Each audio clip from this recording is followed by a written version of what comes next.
तो क्या अनिल विज के मंत्री पद पर मंडरा रहा है खतरा? क्या बीजेपी के एक्शन से डर गए हैं अनिल विज? दर्शकों, जहां एक तरफ नायब सिंह सैनी सरकार के खिलाफ अनिल विज मुखरता से अपनी बातों को रखते हुए नजर आ रहे थे, अपनी सरकार को घेर रहे थे, तो वहीं दूसरी तरफ देखा जाए तो अब वो नरम नजर आ रहे हैं। और नरम इसलिए भी क्योंकि हरियाणा में निकाय चुनाव इस वक्त होने वाले हैं। 2 मार्च को चुनाव है, लेकिन भारतीय जनता पार्टी ने कारण बताओ नोटिस अनिल विज को थमा दिया।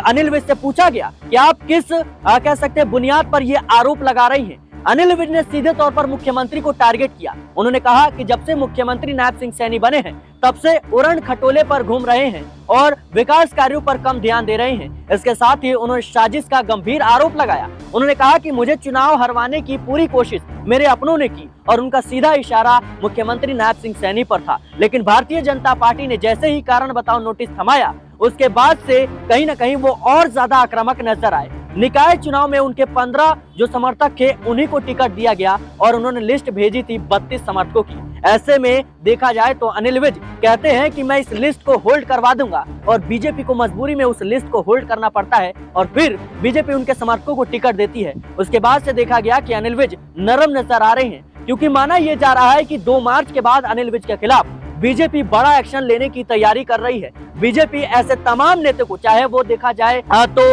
राजस्थान में किरोड़ी लाल मीणा हो या फिर हरियाणा में अनिल विज हो, ऐसे नेताओं को जो बगावती तेवर दिखा रहे हैं, इनको साइडलाइन किया जाएगा और अनिल विज इस बात को बखूबी समझ रहे हैं। इसी वजह से कहीं ना कहीं वो लगातार नरमी तेवर दिखा रहे हैं। उन्होंने कल ही एक बयान दिया कि देश में प्रधानमंत्री मोदी विकास कार्य कर रहे हैं, तो वहीं हरियाणा में मुख्यमंत्री नायब सिंह सैनी। तो देखा जाए तो अनिल विज की नरमी इस बात को दर्शा रही है कि वो बीजेपी के एक्शन से अब बैकफुट पर नजर आ रहे हैं, क्योंकि जो खबर आ रही है वो बेहद ही गंभीर है। खबर ये आ रही है कि 2 मार्च के बाद भारतीय जनता पार्टी ऐसे नेताओं पर एक्शन लेगी जो बगावती तेवर दिखाते हुए नजर आ रहे थे। फिलहाल अनिल विज को लेकर आपकी क्या राय है, हमें कमेंट बॉक्स में जरूर बताएं। देश और दुनिया की तमाम खबरों के लिए बने रहें नेक्स्ट न्यूज के साथ।